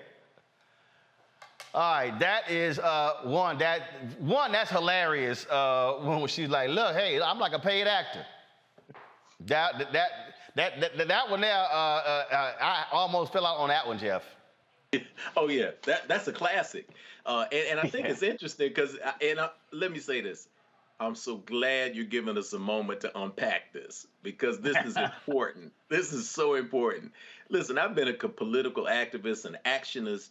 I've worked, been a senior advisor to a mayoral campaign. In 2018, I ran for mayor in a special election. And in 2018, I led the defeat of a $9 billion transit plan that would have just crippled the city of Nashville. So I know about professional canvassers. I've hired them. My son is one of my secret weapon canvassers. Listen, canvassers canvass.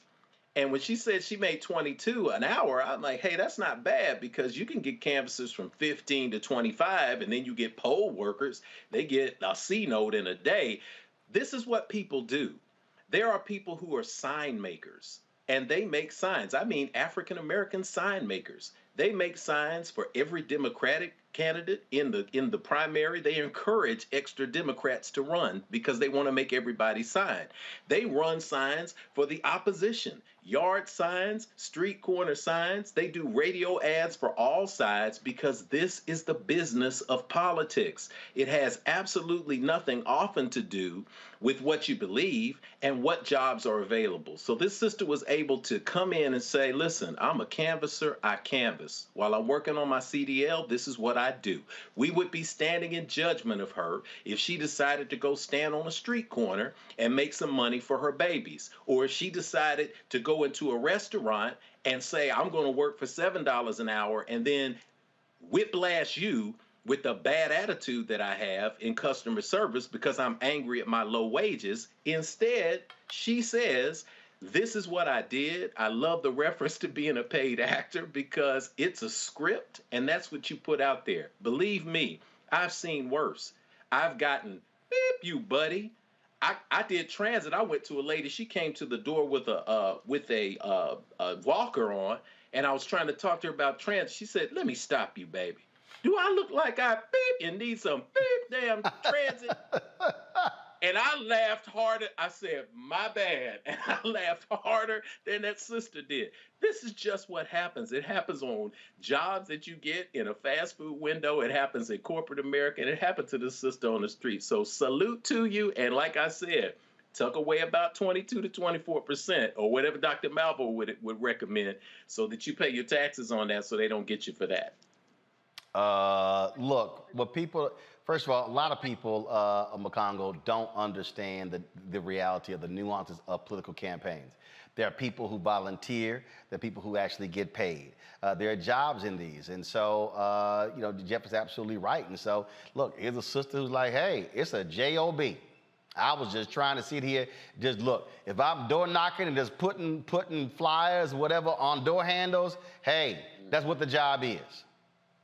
Yeah, I mean, it's like both of you are saying, campaigning is an industry, period, bottom line. And if she's not out there, pushing the platform, she's just giving out information. What people do with the information is their choice. And I'm just happy to see that people are embracing her because I'm just tired of seeing so many things go viral for the wrong reasons. A cat scratching his behind or some of these other more violent moments that are happening. just seeing a sister out there. I'm glad you asked about the children because I saw that car seat. Supporting 5 kids in this economy with everything going on, people are doing their good deed and reaching out and helping the sister get to that next level and can hopefully springboard her into more work with the campaign that she wants to support because, to answer that social person who's following you, she is a registered Democrat. This is a win-win for everybody at the end of the day. And hopefully she'll move on and also get that trucker's license that she's looking for as well. Just seems like a positive sister doing the right thing. And I'm just glad that you gave her the attention she got and that other people have been embracing her like we all are right now. Well, Julian, when I saw this story, I was like, man, we got to get this sister on the show. I said that video was just too funny. I'm glad you did, Roland. As Oba Congo said, this sister is doing her thing and she's doing the right thing. Politics is nothing but acting. Not only whether you're supporting a candidate, opposing a candidate, or even if you are the candidate. This is theater. It's not really about the real thing. We talked earlier about guns and other things. These people know what the right thing is, but they're acting because they want to stay reelected. So if the people down at the bottom of the campaign trail, if they can make some money, hey, go for it. But what I liked about this sister, first of all, her energy, her attitude, her smile, and the fact that she is doing what she needs to do to support herself. Now, Brother Jeff, I'm going to tell you, 24% ain't going to get it. You got to put away about a third with that freelance money. But okay, there it is. But whatever she does, what we know she's doing is she's doing the right thing for her kids. And Roland, kudos to you yet again. I mean, you are just doing it. You're doing it, and thank you for giving this sister a platform, which perhaps will encourage other women and men to figure out how to get around this putrid economy. They say the unemployment rate is 3.6%, and I guess it is, but from Friday. But you know what? Our people are still suffering while people are talking about a robust economy. So we have to have plan A, B, C, D, E, F, G. We have to have other ways to make money, to have multiple income streams, and kudos to her for doing that. I just wish we could all just meet her, hug her, and say, y'all, you go, girl. All right, folks, got to go to a break. We come back. A couple of breaking news stories, one out of Louisiana, one out of North Carolina, dealing with the shooting death of Andrew Brown Jr. We'll tell you about those two stories when we come back on Roland Martin Unfiltered on the Black Star Network, Facebook and YouTube. Hit that like button, hit that share button. We should be easily at more than 1,000. If you want to support us in what we do, please download our Black Star Network app. You can see all of our programming at any time, in real time. Download it on your Apple phone, Android phone, Apple TV, Android TV, Roku, Amazon Fire TV, Xbox One, Samsung Smart TV. And of course, you can also join our Bring the Funk fan club. Our goal is to get 20,000 of our fans contributing $50 a year, $4.19 a month, 13 cents a day. And of course, you can send check or money order to P.O. Box 57196, Washington, D.C. 20037-0196. The Cash App is $RM Unfiltered. PayPal is R Martin Unfiltered. Venmo is RM Unfiltered. Zelle is Roland at RolandSMartin.com. Roland at RolandMartinUnfiltered.com. We'll be right back. A powerful movement is rising across America. From the Mississippi Delta to the Apache Stronghold. From the homeless encampments of Washington State to the coal fields of Appalachia or West Virginia. We are the 140 million poor and low-wealth people in this country, and we are building the Poor People's Campaign, a national call for moral revival. On June 18th, ahead of this year's midterm elections, while the Congress is still in session, we will hold a mass poor people's and low-wage workers assembly and moral march on Washington to arrest the attention of the nation, to put a face and a voice on poverty and low wages in this country. This is a watershed moment for justice and democracy in America. There are those who say that transformative change is impossible, but history teaches us that it is precisely in times like these that people must build a broad and deep movement from the bottom up. We must compel this nation to repent, to lament, and to see the realities that have been hidden for far too long. On June 18th, we will come together to lift the voices of the poor and low-wage workers who know that change is not only possible, it is essential for our survival. We will make the connections to show how systemic racism, poverty, ecological devastation, the denial of health care, the war economy, and the false moral narrative of religious nationalism and white supremacy are hurting us all. We will show the nation the faces of Americans who cannot afford to go back to normal. We will detail the policies that can move us toward a society that works for everyone. And we will pledge to go home and build power for transformative change in this year's election and for years to come. Because the question should have never been, how much will it cost to address poverty? The real question is, how much is it costing us not to? Somebody's been hurting our people. It's gone on far too long. And we won't be silent or unseen anymore. Join us in D.C. on June 18th. Build with us for a third reconstruction in America. Visit poorpeoplescampaign.org.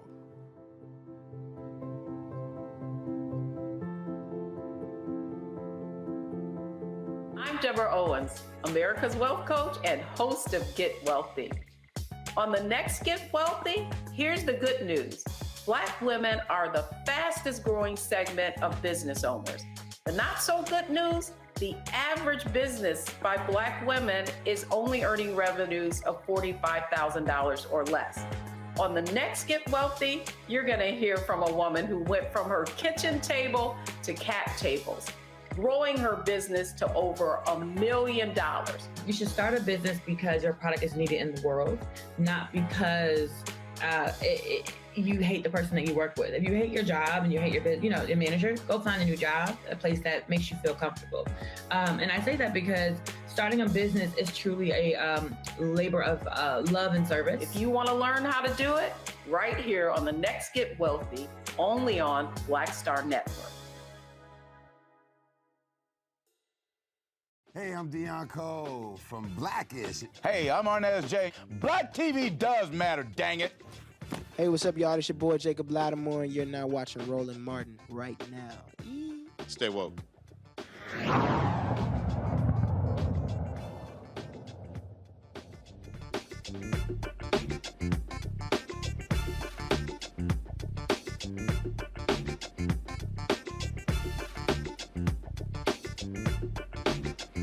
Folks, some breaking news out of North Carolina, where a decision has been, actually a settlement has been announced in the shooting death of Andrew Brown Jr. You might recall in April 2021, Andrew Brown Jr.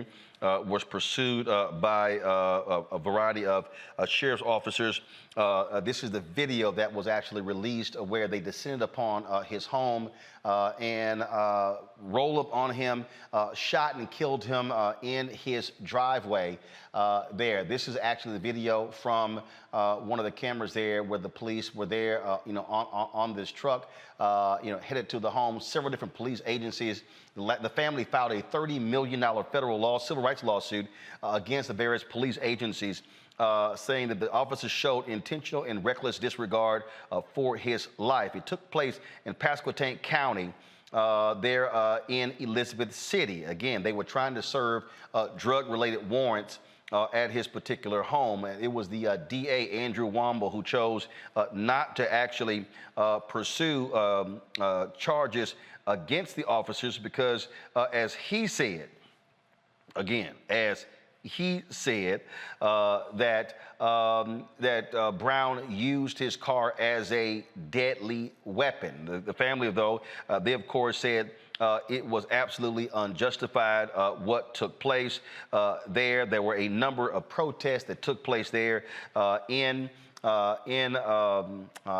Elizabeth City. We covered a number of those protests with various activists, and so we were there on the ground covering those stories there. And so again, so many people had come out supporting this family, demanding accountability. Reverend Barbara and others. This is one of the news conferences where we were at with the family when they were actually shown the tape. These were some of the lawyers who were there speaking as well. And so Again, there's a $3 million settlement in this case in the death of Andrew Brown Jr. Now let's go to Louisiana for other breaking news, where a couple of hours ago, a federal judge ruled the Louisiana legislature must redraw its recently approved congressional district maps to include another majority black district.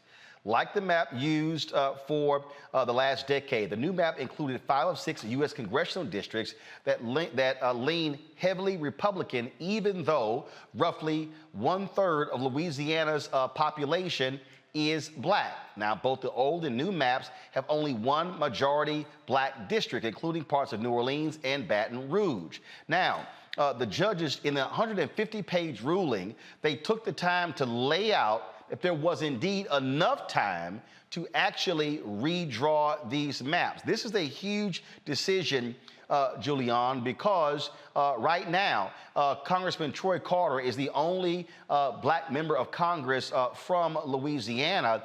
By them ordering a second seat, if this is held up, this obviously helps Democrat chances of retaining control of the House. And what it also does is reminiscent of the decision that came out of Alabama, where the federal judges ruled there, although they were overruled, that Alabama deserved to have a second black congressional district because of the size of the black population. You know, when you look at Louisiana, Alabama, Mississippi, what you're looking at are large black enclaves that gerrymanderers have been able to sideline. And so this is an important decision, not only because it will buttress a Democratic majority or whatever it's going to be, it might be a majority in the House, but also because it amplifies the voices of those who have been the least and the left out. Louisiana, and I got Louisiana roots, you got that last name, Malveaux, we have Louisiana roots. We know that what has happened there is that you have attempted to squeeze all the black people into one district and then have pockets of them in smaller districts where they have no majorities. So the court is right here, but the question is whether with the Trump, and we have to call it the Trump Supreme Court, whether it will be further challenged and whether or not it will be upheld. It's important. There are no rights without voting rights, Roland, as you know. There are no rights without voting rights. And so whether we talk about economic rights or, even food rights, there are no rights, body autonomy, without voting rights. This is an important decision. And let me be real clear, folks, because the facts matter. This is not a majority-minority district. Go to my iPad. This is the judge's ruling. It says right here, the appropriate remedy in this context is a remedial congressional redistricting plan that includes an additional majority black congressional district. Majority black, Omakongo. And that's some beautiful breaking news. And to be quite honest, this actually ties into our very first segment tonight about pushing the Democrats, because these type of cases don't happen without people fighting. There's organizations like Eric Holder's organizations and other groups that are fighting these projects and these attempts by Republicans across the entire nation to do these particular projects. You know it better in Texas, better than anybody else. They are trying to do this. They think that we are not politically sophisticated enough to fight this fight, but we are here for it every single day, 24 hours a day. And so I'm very happy for that news. The first part of the segment, I'm glad that the Brown family reached this settlement. It's never going to bring him back. But, these are two stories that represent good news, and we have to continue to fight. We can never let up. And like Dr. Malveaux was saying, we know that this is going to go higher up in the courts, but we have to keep pushing and keep fighting to make sure that at every juncture, we are not just giving up our opportunities to be part of this democratic process without a fight. Now, Jeff, here's what's interesting, because normally when we're talking about these elections, normally we're talking about courts saying, hey, it's too late to make changes because the primaries have already started. Well, Louisiana is different. Their primaries are actually on election day. So they have what is called a top two primary. So the top two candidates, if they don't finish 50 plus 1, they advance to a December runoff. So with this being June, the courts are actually ordering the legislature, go back to my iPad, to enact a remedial plan on or before June 20th, 2022. What they say in here is that candidates can file until July 8th, and the qualifying period, again, set for July 20th through the 22nd, said this is unaffected. So the late primary of Louisiana actually helped the plaintiffs in this particular lawsuit. Yes, it was absolutely a perfect storm. And also, when you talk about remediation of maps and prevention of more gerrymandering, we've seen a lot of gerrymandering in Tennessee with the gerrymandering lizard that our legislature passed. And of course, it was affirmed by a governor selected Supreme Court here. But you also look at what's happening in Louisiana, and in this 150-page opinion, it also pushes back on the notion that private citizens can't come as plaintiffs and argue or at least present alternatives and complain. That's part of Section 2, I believe, of the 1965 Voter Rights Act. So this is a wonderful opportunity to make a change. Again, the reason why they're able to do this, as it's outlined in the opinion, is because the Supreme Court has already affirmed this. As Dr. Malveaux said, the question is going to be now, what will this current Supreme Court do? Will they potentially reverse it? But it's also noteworthy that to point out that I believe there were 8 maps that also affirmed the need for another majority-minority district. So the precedent is there. They don't have to do the myth. So there are 8 maps previously drawn. Majority black district. Majority black. No, they were very specific, not majority minority, majority black district. In fact, this is the lawsuit. This is what they said, that it was a violation of the Voting Rights Act because 2 things were happening, what is called packing and cracking. And that is, they were packing as many black people as possible into the 2nd congressional district held by Congressman Troy Carter. Then they were cracking the black voters, splitting them up into 5 other congressional districts, thereby diluting their voting power. The courts ruled, no, there should be 2 majority black districts there in New Orleans. Folks, all of this, they're in Louisiana. So if this holds up, as I said, this could very well help Democrats out. They are desperate to try to hold on to the House and the Senate. Look at the polling numbers of President Joe Biden. It's not necessarily a good thing. You have a lot of enthusiasm on the Republican side, but Democrats are saying, look, if we want to continue the policies of President Joe Biden, we must hold on to the House, to the Senate. Here's part 2 of my conversation with Congressman Hakeem Jeffries. We talked about the fierce headwinds Democrats are facing and what it means to have the proper messaging and reaching out and talking to black voters and making it clear what's important for those voters and others to turn out. Forward. Let's talk about your state. You've been highly critical of what took place there after Democrats moved forward with a congressional map that was deemed to be gerrymandering and a violation of the state constitution. And then maps were redrawn, basically, as you said, decimating the districts of African Americans. Is there any of those districts moving forward? Is there any redress? And others are simply saying Democrats shot themselves in the foot by screwing over other Democrats, especially black Democrats. Well, it was a very flawed process that was set into motion by Chief Justice Janet DeFiore of the New York Court of Appeals and unleashed by this runaway majority who decided that they were going to conclude first, erroneously, I believe, that the lines drawn by the New York State Legislature, the elected representatives of the people of the state of New York, by 2/3 supermajorities in both the New York State Assembly and the New York State Senate, that they were unconstitutional. But perhaps even more problematically, Roland, then say, well, we're not going to give the legislature the opportunity to cure whatever defects we think exist. We're going to strip away that power and we're going to send it back to Steuben County with a Republican partisan hack judge presiding over a broken process with an unelected out-of-town special master who can't tell you the difference between Bath, New York, Buffalo, and Brooklyn.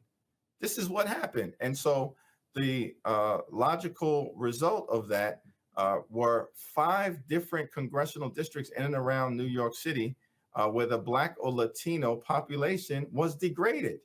Now, this is why federal action is going to be necessary moving forward, because had Section 5 of the Voting Rights Act still been in effect, there is no circumstance where the lines that we're now stuck with for at least this cycle, it appears, would have ever been signed off on by the Department of Justice, because you cannot degrade the Black and Latino populations an opportunity to elect districts that may deprive those communities of color the ability to choose the candidates of their choice. And so I know the lawyers connected to various civil rights groups and community-based organizations are taking a look at the options, which are not totally not there for folks, but have been constrained, unfortunately, because of the elimination of Section 5 of the Voting Rights Act and the decimation in many cases of Section 2. But there may be some avenues to take a look at under the state constitution that I believe are being explored. You mentioned specifically in terms of what should happen with the VRA. That is still a point of contention that I've heard from many Black voters, that the House passed it, but the Senate obviously did not move. Same thing with the George Floyd Justice Act. And as I said earlier, in terms of this notion of enthusiasm, I am really hearing that from a lot of African Americans, folks saying that they came out to vote in 2020, risked their health to do so, delivered majorities for the Democrats in the House and the Senate, and enough did not get done on those signature bills. And so what would you say to that person who's watching and listening, who right now is frustrated and who is not happy at all with how Democrats have performed, and that person is saying, I'm not interested in coming out to vote in November? What do you tell that person right now who is not happy with your party? Well, certainly there's more work that needs to be done, but I would ask people to just take a step back and holistically look at the record. We've provided historic help for Black farmers, historic help for Black colleges and universities, a historic help for Black small businesses, but more, of course, needs to be done even in those spaces. But when you look at where the assistance went to in the context of the American Rescue Plan, it was probably more equitably distributed than certainly any other major federal intervention that has occurred in modern American history. That's an important foundation that was laid. Black unemployment is moving in the right direction, and we are seeing, the opportunities that hopefully will continue to be created by President Biden's executive actions, most recently in the space of police reform. Now, ultimately, we need a legislative solution to many of these challenges, particularly in voting. And that's why I think I would encourage people not to take the ball and go home, even if there's disappointment. That happened in 2010. And as a result, President Obama's legislative agenda was significantly constrained for the last 6 years of his presidency. And the question is, do we want to go down that road again? We know that the alternative is much worse. We've seen this movie before. Let's not have a sequel that jams up President Biden's legislative agenda or hamstrings his inability to appoint any additional Supreme Court justices should vacancies be created. That's a historic thing. Because Democrats control the Senate and have a Democratic president, Ketanji Brown Jackson, bringing all of her brilliance and life experiences, will be on the Supreme Court as soon as this current term ends. That's meaningful progress, but that only happens because people came out, Black voters in particular, down in Georgia and delivered a Senate Democratic majority, albeit a very frustrating one because it's 50-50 with Vice President Harris needing to often break the tie. And last question for you on that particular point there. What I've said to people is that, look, I absolutely understand the frustration. I actually feel that as well. I said, one, I really do believe that President Biden should bring the families affected by police violence and bring them back to the White House and invite Senator Tim Scott and Senator Lindsey Graham and Mitch McConnell to come to a meeting and sit across from these families and tell them why that act hasn't moved forward. And an effort should be made to try to get the George Floyd Justice Act passed between now and November. But also, what I've said is you got to look at the possibility if Democrats are able to retain the seat in Georgia, Arizona, New Hampshire, Nevada, but then pick up in Pennsylvania, Wisconsin, let's say Florida, North Carolina. I mean, now all of a sudden you can negate Senators Kristen Sinema and Joe Manchin and now be able to potentially have a 55-45, 57-43 majority to be able to get some of these bills passed. That's exactly right, Roland. And right now, it takes 60 votes to do anything in the Senate, and we're at 50. And some people say, well, does it mean that you have to elect 10 additional Democrats? And Roland, you just broke it down. No.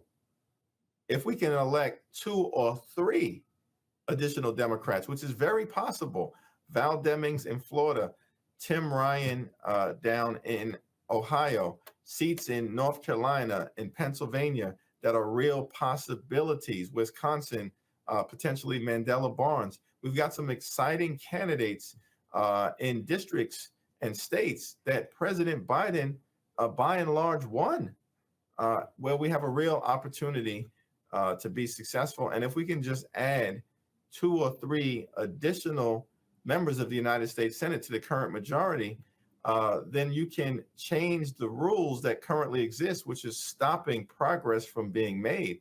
The filibuster, that word is found nowhere in the United States Constitution. And the framers of the Constitution understood supermajorities. They used that phraseology and requirement in 4 different instances. They said, we want a supermajority to override a presidential veto, a supermajority to ratify a treaty, a supermajority to enact a constitutional amendment, 2/3 in the House and Senate, and then 3/4 a ratification by the states. And then they said we need a supermajority in order to convict the president who's been impeached by the House. 4 occasions. They use the word, the phrase, the requirement, super majority, never for basic legislation to be passed. And so we believe there's a strong argument to be made once we have a functional Democratic majority to get to a much better place after the November elections. All right. Well, Congressman Hakeem Jeffries, we appreciate you joining us and look forward to having you back and seeing what unfolds over the next few months. Thanks so much, Roland. Appreciate you. All right. Take care. As I said, it's going to be an uphill battle. And so just quickly, let's just get the thoughts of the 3 of you to what Congressman Jeffries had to say. Congo, you first. I think the part about the special master and the situation in New York is the part that stuck with me the most, because so many times when people talk about the Voting Rights Act and aspects of it being gutted, we always focus on the areas that the act was created for, which was states in the South. But as we see the need to protect the voting rights and the Voting Rights Act, this is a nationwide issue. And people are going to do anything possible, whether it's a blue state or a red state, anywhere these Republicans can get hold and try to just screw up a system in some way, shape, or form, they are going to do it. All the more reason why we got to stay engaged and stay active. And I really commend Representative Jeffries for what he's doing, because, and just like the question you asked to that person who's saying that they're disenfranchised by what's going on, Joe Biden's Democratic Party has done more for our community and can do more if we get more Democrats in. Period, bottom line. And lastly, if we don't get it in now, we have to understand a whole boatload of Republicans are going to be coming in who will do anything Trump wants as it relates to 2024. So this might be our last chance at the real democratic voting process if we don't get our act together and stick with the program. Julian? Representative Jeffries is the real deal. He's talking the right stuff. He's making it clear about the Voting Rights Act. Here's a challenge. There are two challenges. Number one, how do we make this clear and plain to Susie Q or Johnny Jones, who basically are not motivated to vote because they don't see it that way. It doesn't trickle down to them. So as committed as he is, how do we make this a conversation for the basic average voter? The second issue is we are looking at Senate races. I'm looking at Warnock in particular, but there are others, Senator Reverend Raphael Warnock out of Georgia, who's now a point down in the polls, and we're going to the polls on him in the next week or so. But we're looking at rolling a P uphill. The language is not the legislative language, it's the popular culture language that's on Twitter and other places, and that's a language that seems to be prevailing. So while Roland, it was a really great interview, and I think the world of Representative Jeffries. I also think that it's a surface. Beyond that, how do we get people involved, people engaged, people as angry as we are to say they're going to go out and vote? That's the issue. Jeff?